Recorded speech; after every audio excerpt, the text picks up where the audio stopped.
3 in the morning. You're awake again, staring at the ceiling, making promises to yourself in the darkness.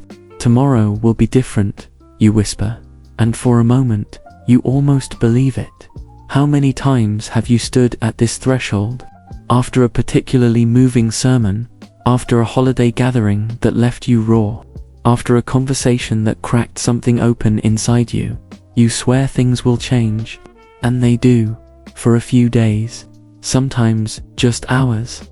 The desire burns bright, faith feels solid as stone, yet somehow the old patterns creep back in like fog at dawn.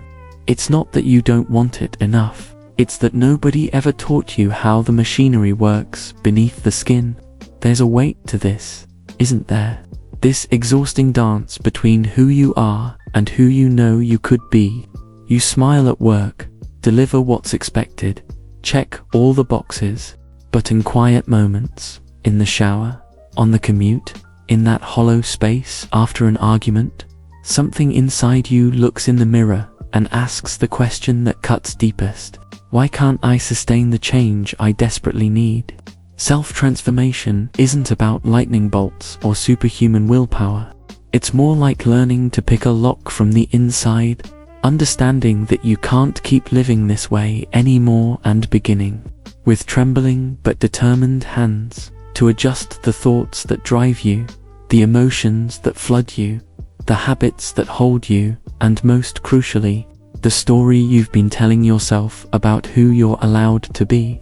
This doesn't happen on a stage with smoke machines and dramatic music. It happens in your kitchen at 6 a.m., trying to choose differently.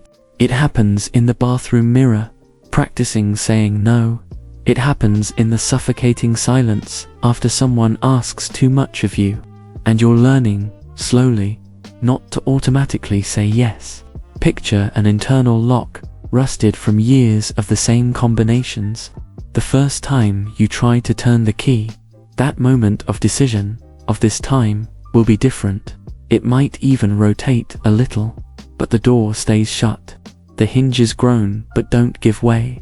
Here's what that means in plain language. The lock is every belief you've absorbed about yourself, every reflex you've developed to survive, every routine that keeps your life exactly where it is. The key is your decision to change. The door is your actual behavior. And when those hinges are corroded with old beliefs, I'm only valuable when I'm useful, if I rest. I'm lazy.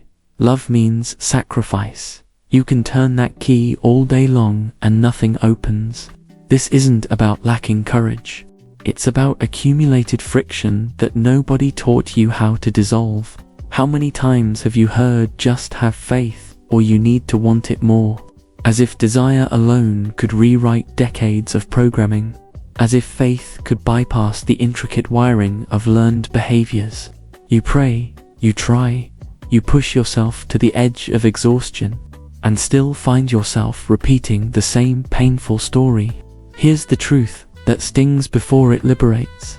Most people don't fail at change because they lack desire. They fail because they've never been shown the actual mechanism of transformation. When you can finally see your beliefs for what they are, not truths but interpretations, when you understand what feeds your habits and learn to build small, sustainable structures in your daily life, the turning of that key stops being a mystical event. It becomes something concrete, repeatable, profoundly human. Let me show you 3 quick scenes from a life that might feel familiar. First, you decide to be more honest with yourself, to finally say that small but crucial no to the extra project, the weekend favor, the thing that will stretch you past breaking. The moment arrives, your chest tightens like a fist, and your mouth, that traitor, smiles and says, "Of course." Again. Second, you promise yourself you'll stop the self-sabotage before important deadlines, but the week becomes a blur of distraction, of everything except the thing that matters most. Sunday arrives with its familiar companion, crushing guilt. Third, you swear you'll stop confusing care with control, gentleness with weakness, but at the first sign of conflict, That old armor of rigidity slides over your body without even asking permission. And the question returns, heavier each time. What's the real cost of continuing like this? If any of this lands in your chest with the weight of recognition, breathe, just breathe. You're not broken. You're not uniquely flawed. You're human, carrying patterns that once protected you but now imprison you. Today, we're going to hand you a map, not a judgment, not magic, not another list of things you're doing wrong, but an actual process, with tools you can hold, steps you can take, and the radical permission to be gentle with yourself while you learn to transform. Before we turn the mirror toward ourselves, let's look at someone who walked this path before us, someone whose transformation wasn't instant or magical, but messy, human, and achingly real. Paul, who started as Saul of Tarsus. Most people remember the miracle, the blinding light, the voice from heaven, but miracles make terrible teachers. What we need is the process, the actual machinery of how a human being becomes utterly transformed. Saul was a man of granite certainty, so convinced of his righteousness that he could watch stones break bones and believe he was serving God. His identity wasn't just held, it was fortress built, defended with the kind of conviction that destroys anything that threatens it. Then comes the Damascus Road, and it's not just a body that falls from a horse. It's an entire architecture of self that collapses in the dust. The blindness that follows, can you imagine it? Not just the sudden darkness where light used to be, but the terrifying void where certainty used to live. For 3 days, he sits in absolute darkness, unable to eat or drink, stripped of every anchor he'd used to navigate the world. He who had been the hunter becomes utterly dependent, led by the hand like a child, waiting for a stranger named Ananias, who's terrified to come near him. Think about Ananias for a moment. Ordinary, afraid, asked to walk into the room with a man who's been destroying people like him. But he goes anyway, places trembling hands on the enemy, and calls him brother. Sometimes transformation requires not just our own courage, but someone else's willingness to see us differently than we see ourselves. The blindness Paul experiences isn't just physical, it's existential. It's that nauseating space between who you were and who you're becoming, when the old story has shattered but the new one hasn't yet taken shape. If I'm not the man who was so sure, so righteous, so devoted to his cause, then who am I? Can you feel that question in your own chest? That moment when everything you built your identity on turns to sand? And here's what most people miss. Paul doesn't emerge from that room transformed and perfect. He disappears for years. He goes to Arabia, to Damascus, to places where nobody knows his name. He sits with ordinary people, sharing ordinary bread, learning to exist without the armor of his former certainty. When he finally resurfaces, he's different, but still utterly human. Read his letters, and you'll find exhaustion, frustration, a thorn in the flesh that won't leave him alone, arguments with Peter, disappointments with churches, nights spent making tents to pay for food. The transformation didn't turn him into a spiritual superhero. It turned him into someone who could hold both strength and weakness, certainty and mystery, in the same scarred hands. Notice the arc: rigid certainty, violent interruption, disorienting in-between space, slow reconstruction, and then, this is crucial, new daily practices. The encounter on the road was just the breaking. The transformation happened in countless small moments, choosing different words, asking for help, admitting wrong, setting boundaries he'd never imagined, writing letters at 2 a.m. trying to explain something he barely understood himself. He didn't just change his mind, he rebuilt his entire way of being human. One interaction, one decision, one vulnerable conversation at a time. This isn't about becoming Paul. This is about recognizing in Paul's story the same machinery that operates in your own transformation. When the old story stops working, when the identity you've defended so fiercely becomes the very thing that's killing you, the collapse isn't the end. It's the beginning of discovering who you actually are beneath all that armor. Paul's transformation wasn't magic, it was machinery. The same machinery that runs beneath your skin right now, turning experiences into the story you tell yourself about who you're allowed to be. Let's open up this engine and look at the parts in language that actually makes sense. Here's how you became who you are. Whatever happened to you repeatedly became a belief, not a conscious thought you chose, but a truth your body learned to hold without asking permission. I'm only valuable when everyone approves. If I let my guard down, someone will take my place. This is just who I am. These aren't decisions you made. They're conclusions you absorbed, like your bones absorbing calcium, slowly, invisibly, until they became the structure holding you up. Each belief generates a strategy for survival. If love meant performance, you learned to predict everyone's needs. If safety meant invisibility, you mastered the art of disappearing. If protection meant armor, you built walls so thick, even you can't remember what's behind them. Practice any strategy long enough, and it becomes habit, that split-second autopilot that fires before you even realize what's happening. Someone frowns, and you're already apologizing. The phone rings after 9 p.m., and your chest is already tight. A door slams, and you're 8 years old again, making yourself small. Keep feeding that habit, and it crystallizes into identity. I'm a people pleaser. I'm just anxious. I'm not the kind of person who speaks up. This is the story you tell yourself so often that you forget it's a story at all.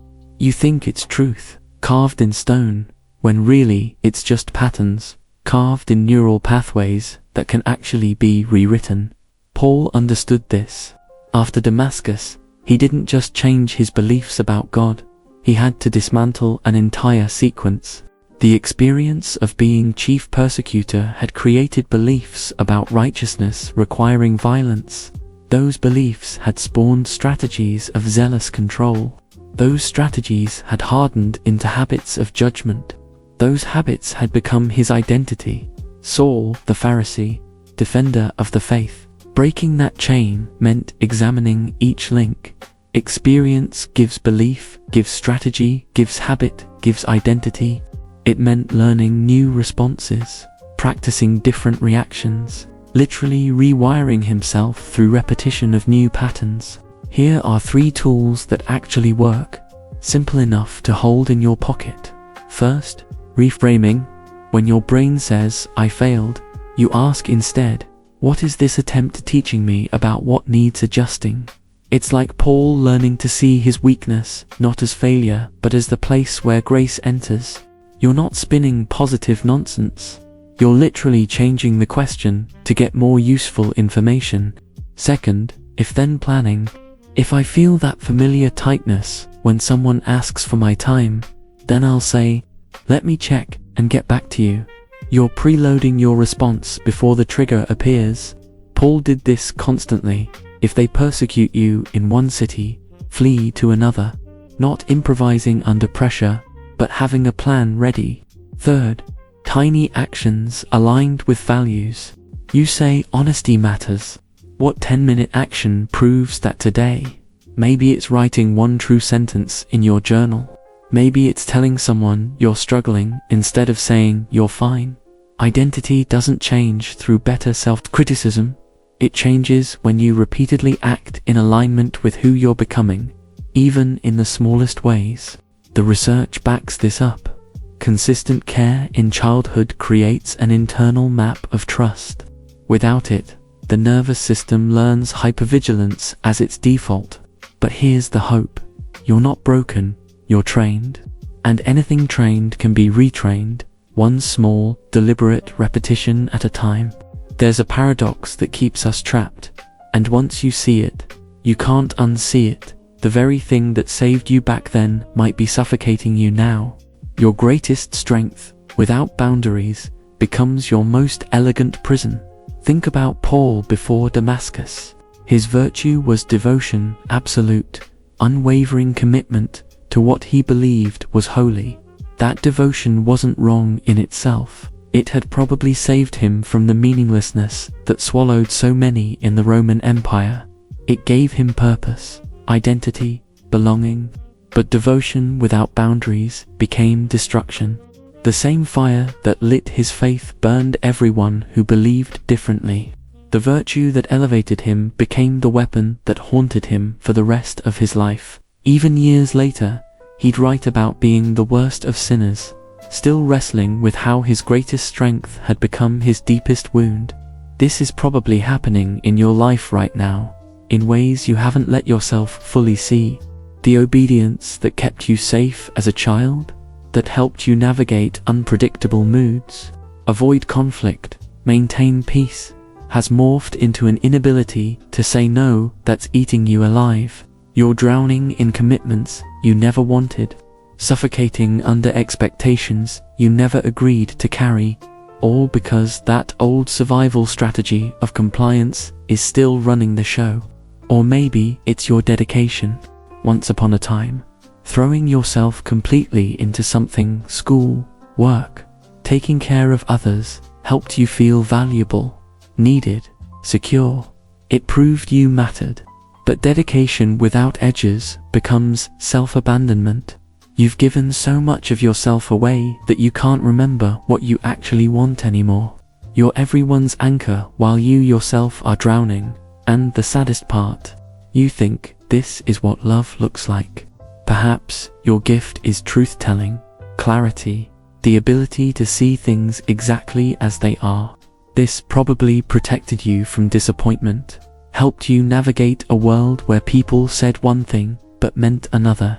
But truth without tenderness becomes a blade that cuts everyone, including yourself. You've become so committed to accuracy that you've forgotten kindness. You dissect your own failures with surgical precision but never apply the balm of compassion. You see everyone's flaws in high definition, including your own, and it's exhausting. Here's what Paul learned that changed everything. Transformation doesn't mean throwing away who you were.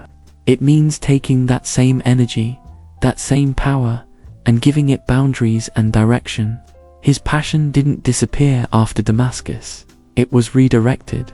His intensity didn't vanish. It was channeled toward building up instead of tearing down. His devotion remained, but now it had edges, limits. The radical recognition that even good things become destructive without restraint.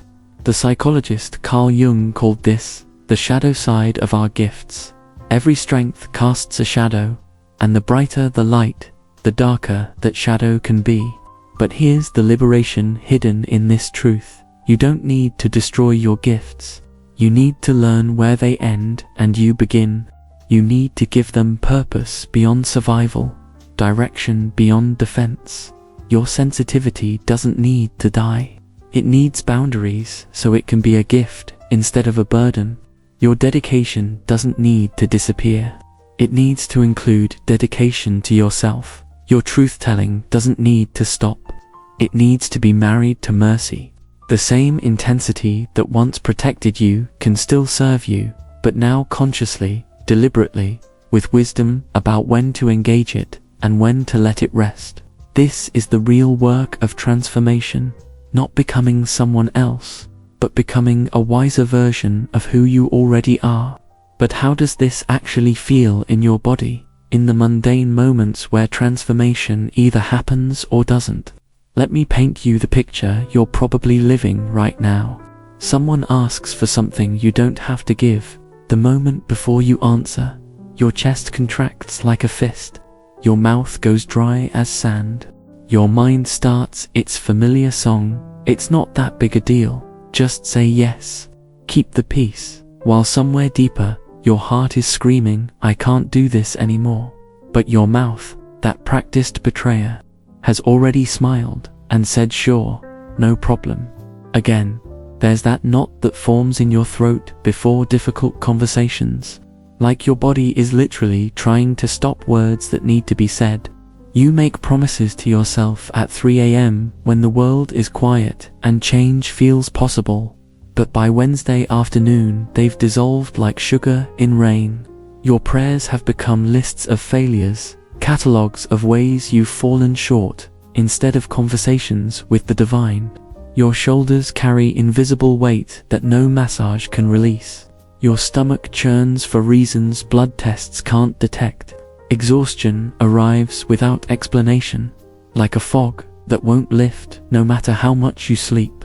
Paul knew this physical language of internal conflict. Even after his transformation, he wrote about the thorn in his flesh that wouldn't leave, the way his body carried the marks of his struggles.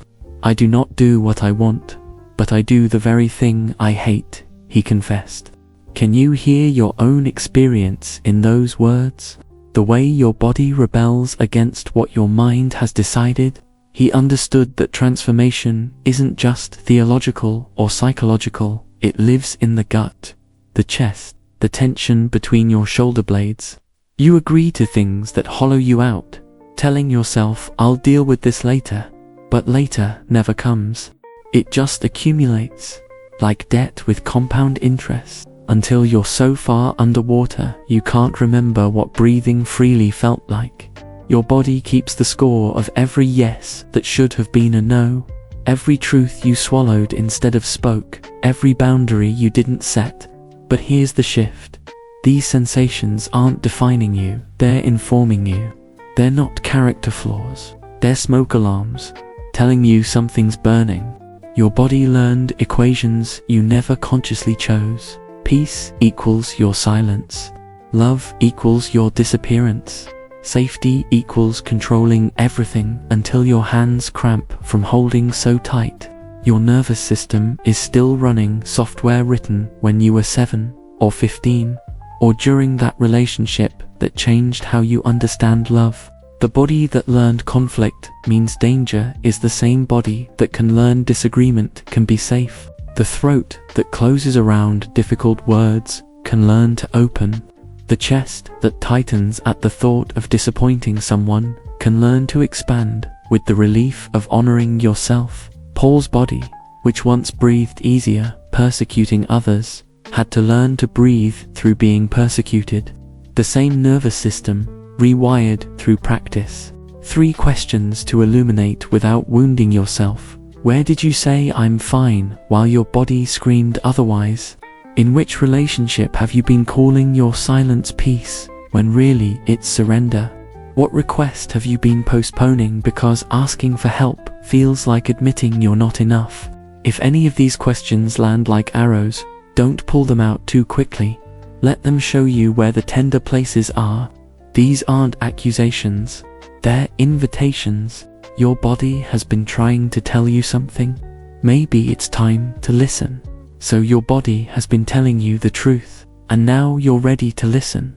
Let's talk about the actual steps, not the giant leaps that leave you exhausted, but the small pivots that actually create lasting change.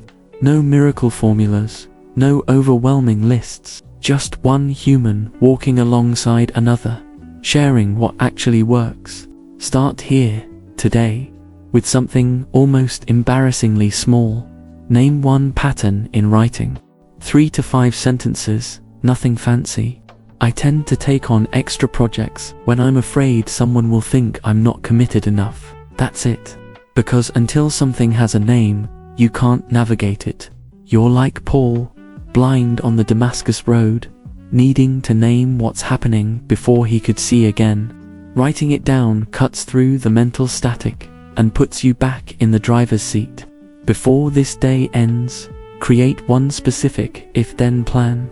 If I feel that familiar chest tightness when someone asks for my time, then I'll say, let me check my schedule and get back to you. You're not leaving yourself to improvise under pressure. Paul didn't improvise his ministry. He had plans, routes, backup strategies. If they reject the message here, I'll move to the next city. Give yourself the same strategic kindness. Pick one value that still has a pulse in you, something that matters even though life has buried it under obligations. Honesty with yourself. Take 10 minutes, just 10, and block out time in your calendar that belongs only to you. No screens, no goals, just you existing without producing anything. Value connection. Eat one meal today, slowly, actually tasting it. Breathing between bites, like you have nowhere else to be. These aren't grand gestures. They're proof to your nervous system that change is possible. Build in a daily moment of self-compassion, 60 seconds, maybe 90. Place your hand on your chest and say, "This is hard for me. Other people struggle with this, too. I can be gentler with myself today." The research of Dr. Kristin Neff shows this simple practice literally changes brain patterns. You don't need to beat yourself into transformation. You can be both firm and tender, like Paul learning to be strong when I am weak. Once a week, maybe Sunday evening, ask yourself, what kind of person did I practice being this week? Not what kind of person are you? That's too fixed, too final. But what did you practice? Because that's all identity is. Repeated practice that solidifies into pattern. You're not a label carved in stone. You're a story being revised, one sentence at a time. And here are the actual words, the keys to try in the lock. Practice saying them out loud, even if your voice shakes. I want to help, and today I can't. Feel how different that is from your usual automatic yes. I can deliver this part. The rest, I can't guarantee. You're not failing, you're being accurate. I need to think about it. I'll let you know tomorrow. Thanks for the invitation. I'm going to pass this time. I care about us, and this dynamic exhausts me. Can we find a better way? Paul had to learn new language too. The man who once spoke in absolutes and condemnation had to learn to say, I worked harder than any of them, yet not I, but grace. He had to learn to admit weakness, ask for help, set boundaries with churches that demanded too much. Each new phrase was a small revolution, a tiny resurrection of who he was becoming. These aren't magic words.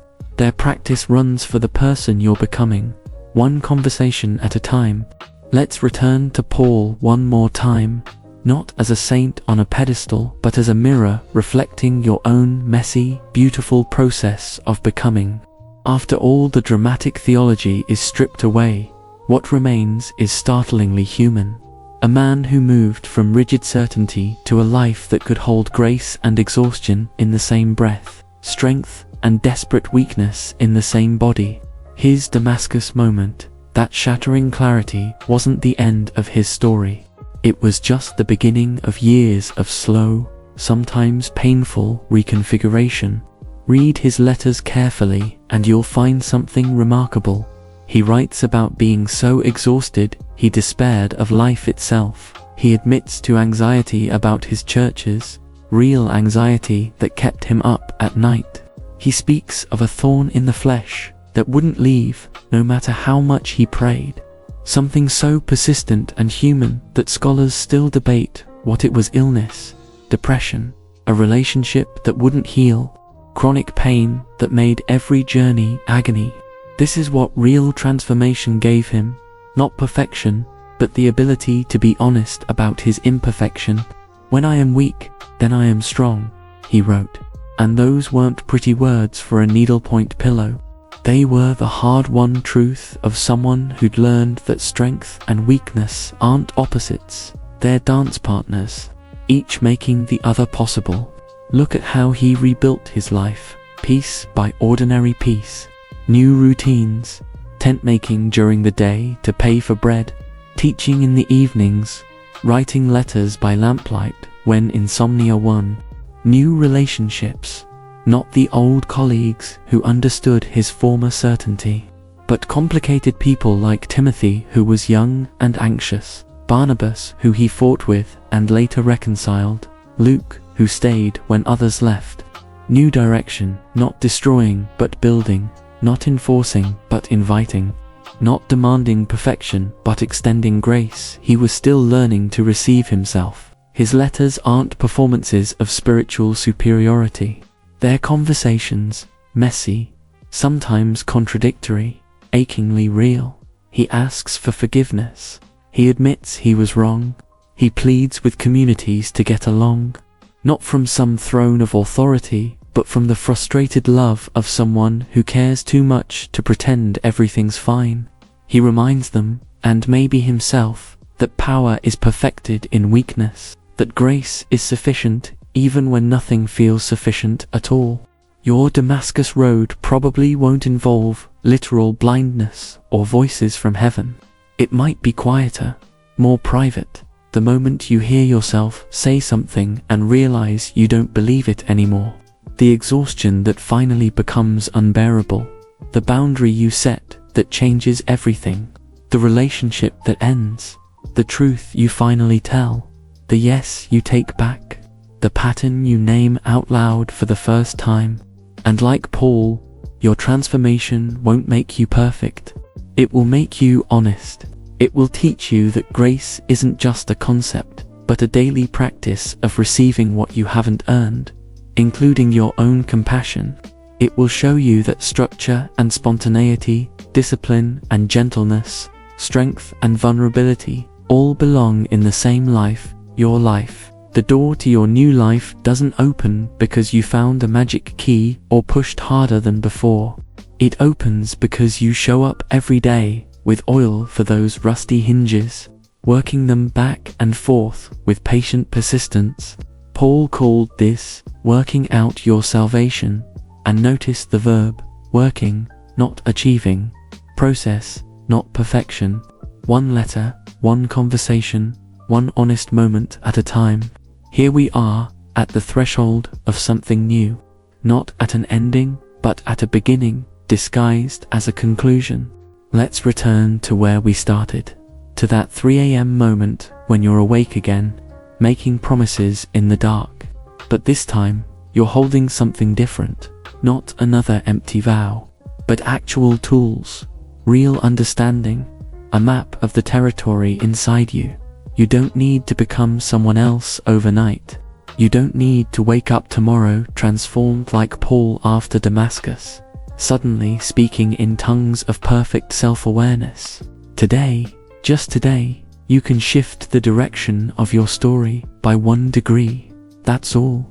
1 degree might seem like nothing, but extend that line out over months and years, and you end up in an entirely different country. The key to your life isn't broken. It never was. It just needs to be turned many times, consistently, in the same direction, until the door to your new life actually begins to open.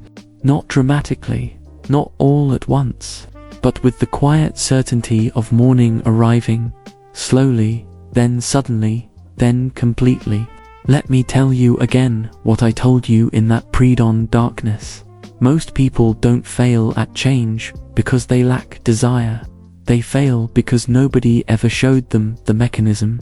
When you understand the map, how experiences crystallize into beliefs, how beliefs generate habits, how habits become the story you tell about yourself, you can finally work with your humanity instead of against it.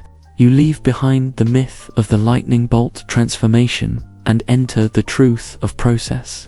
Paul knew this. His transformation took years, 14 years between Damascus and his first missionary journey.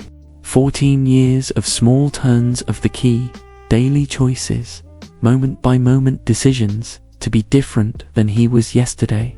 Not perfect, just different. Not complete, just committed to the process. So here's your invitation. As specific as I can make it. Choose one small gesture in the next 24 hours. 1. Name a pattern out loud or on paper. Create one, if then plan for a situation that typically hijacks you. Take 1 2-minute pause, to offer yourself the compassion you'd give a friend. Reserve 15 minutes that belong only to you. Use one of those phrases we practiced. I need to think about it. I want to help, and today I can't. This exhausts me. Can we find another way? And after you do it, this is important. Notice your breathing. Notice if it's deeper, slower, more yours. That's your body recognizing truth. That's your nervous system beginning to understand that change is possible. 3 truths to carry with you as you step forward. Your virtues without boundaries become prisons, but with edges, they become gifts.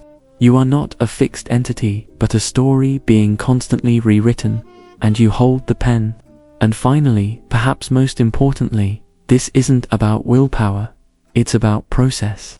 It's about showing up tomorrow and turning the key again. Even when nothing seems to move, the door will open.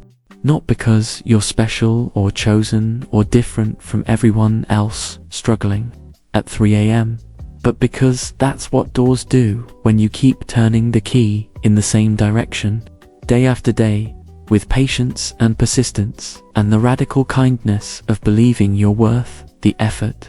Your Damascus Road is waiting.